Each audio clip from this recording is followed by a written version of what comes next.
Okay. That starts a Demm report. Well, it's kind of it's not my forte, but I know for a lot of people it is, the world of true crime. I know you'd perk up. Authorities in Wisconsin, this is quite a story, in Wisconsin, believe that a 44-year-old married father of 3, presumed dead, may in fact not be dead. In fact, they now think this man, his name is Ryan Borgwart, faked his own death and is now living in Eastern Europe. That's always fascinating to me when they fake their own death. Yes, we had a call years ago. I don't think, BB Shea, you were even working with the company. No. But a person gave us the best way to do it is get your boat, head out to, was it Morehead City, North Carolina? Head out. Because the currents aren't too strong. Head straight east out of the port. Yep.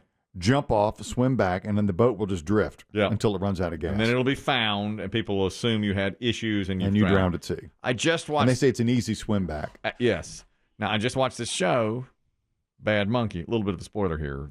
Somebody fakes a death. That's what they did. They were out on their boat. They were like, we have to abandon the boat, and they destroyed the boat, swam back, and they also chopped. Now, he had to chop his arm off, and they rigged it so somebody on a fishing charter would catch the arm on a fishing line.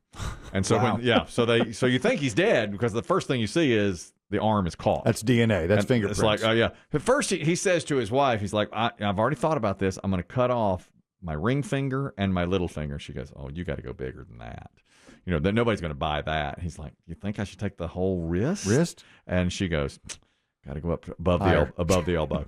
So they got a guy with a bone saw in his house, like to saw. Oh my God! In that scene, you're just like, ah, yeah. And then they pay the fishing boat captain and everything to get some rube out there to fish out the arm. Yeah, and it worked for a while. Mm-hmm. But yes, so how did this guy do it?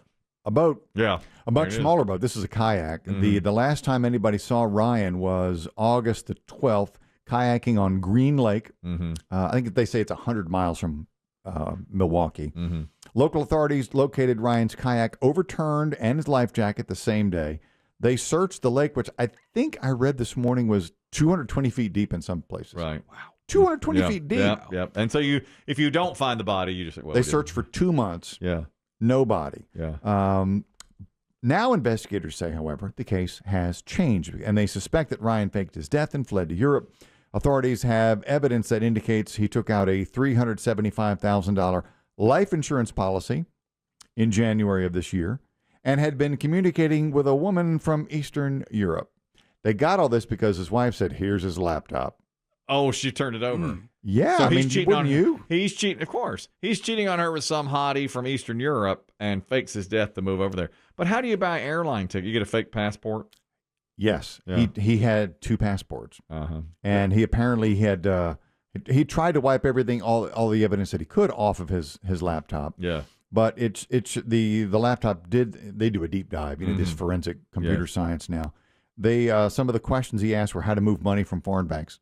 Oh well, okay, yeah. How to change contact information for my bank account, and apparently he had reported that his first passport was lost or stolen, but it was not. Yeah. So he now had 2 passports.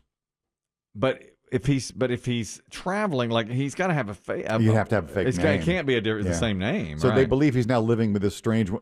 If she exists. Yes. Yeah. Right. How many people have we heard, fall for someone in Uzbekistan? Oh, right. Yeah. That doesn't really exist. So he may be in Uzbekistan, but we don't know. But theoretically, somebody in Uzbekistan just inherited $375,000. He's with her. And he's got a new passport and a new life entirely. Pretty good plan, actually. Not that I'm thinking of it. I'm just saying, pretty good plan. You wouldn't do that with 2 kids, maybe with 3. Yeah, well. Because they said he was a married father of 3. Well, yeah. Well, they drive you nuts. I mean, I'm not saying it's right. I'm saying I understand. On certain days. On certain days. Like this coming Friday? Right, like Friday when you're going to Knoxville and you're not really sure you should go to Knoxville. He has to flip his own kayak and then swim out of the water and then do all that. God, that may be the easy part. Can you imagine what you're thinking? The easiest yes, part. But when you commit to doing something like that and you're in the middle of it, I bet you're thinking, I can't believe I'm doing this. I'm faking a passport.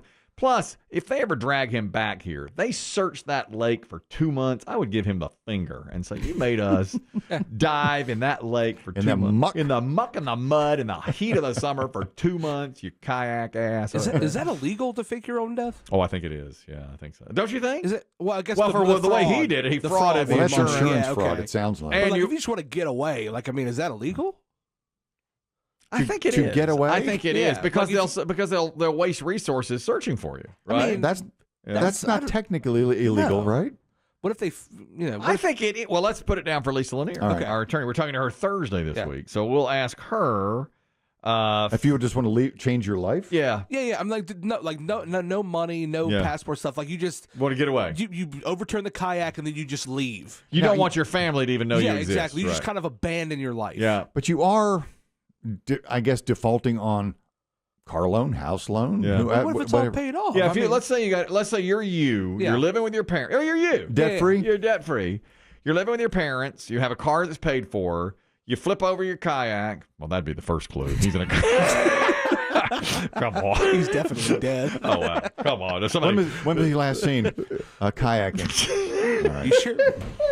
BB Shea? He faked it. Him? He's either murdered or he faked it. One or the You other. tear up the investigation report. And then you go west to Cheyenne. Yeah. Uh-huh. Would you have to live under a different name? Probably. Yeah. Because Yeah, you would. they'd search. You need a new social. I mean, what are you going to do when you get to your new place? Yeah, you got to What get if a I just job. got You cash? got to I get a don't know. job. What if I just, save a bunch of money and leave?